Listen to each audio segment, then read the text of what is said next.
Merci de nous accorder cet entretien au WordCamp Bordeaux aujourd'hui. Alors parlons sécurité WordPress. Quelles sont les bonnes pratiques? Les bonnes pratiques, il y en a vraiment beaucoup. Les plus connues sont celles qu'on rencontre le plus souvent, comme changer son préfixe de base de données, ne pas laisser un compte admin qui est administrateur. Mais il y a vraiment beaucoup d'autres points qui peuvent être améliorés et c'est ce dont on parle dans la conférence. Quelles astuces tu pourrais donner à nos internautes justement qui veulent renforcer leur sécurité pour un site WordPress? Alors, les astuces de sécurité, comme je dis, il y en a vraiment beaucoup. Je pense qu'il n'y a pas juste les astuces, il faut aussi penser responsabilité. C'est-à-dire qu'il faut essayer de penser un peu plus au-delà que des astuces justement. Pour essayer de prévenir des attaques. Oui, des bonnes pratiques. C'est ça, essayer de se dire, voilà, en fait j'ai besoin de sécuriser tous les comptes administrateurs et pas juste on va faire 2-3 pétus. Il y a vraiment plein de choses à faire au niveau des administrateurs, au niveau des utilisateurs. Si vous avez e-commerce, vous avez des choses à surveiller.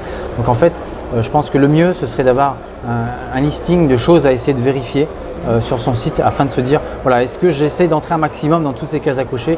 Est-ce que ça c'est fait? Est-ce que ça c'est fait? Donc il y a vraiment une grosse liste qui pourrait être disponible. On peut pas en donner brièvement quelques exemples quand on commence? Après on va y rester 2 heures. Hein, oui, c'est ça, exactement. Là, le nombre de points, je pourrais en citer une centaine. Les plus connus, donc celles que j'ai commencé, notamment le préfixe, le compte administrateur. Je dirais de peut-être interdire l'envoi des zips directement sur le site parce que finalement ça contient des fichiers PHP, donc ça pourrait être dangereux.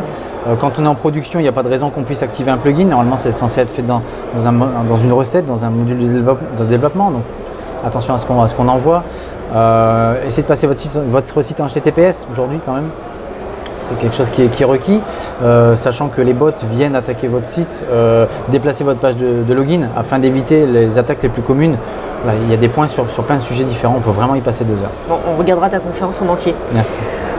Beaucoup de personnes disent qu'ils sont contre WordPress ou qui ont un peu de l'a priori là-dessus, disent que c'est très mal sécurisé.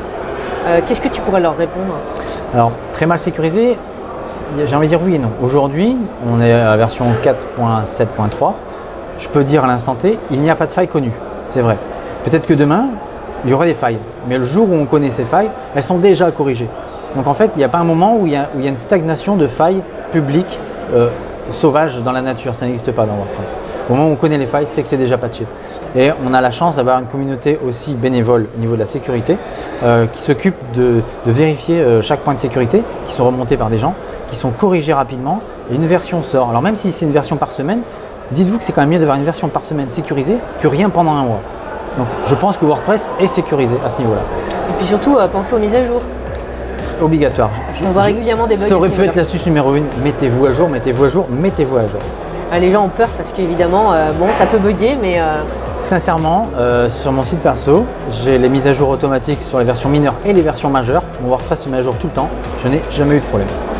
Si tu avais un dernier mot face caméra à communiquer à nos internautes sur WordPress, tu voudrais leur dire quoi? En plus des mises à jour, faites des sauvegardes. C'est très important. Julio, merci. Mais de rien. Au plaisir.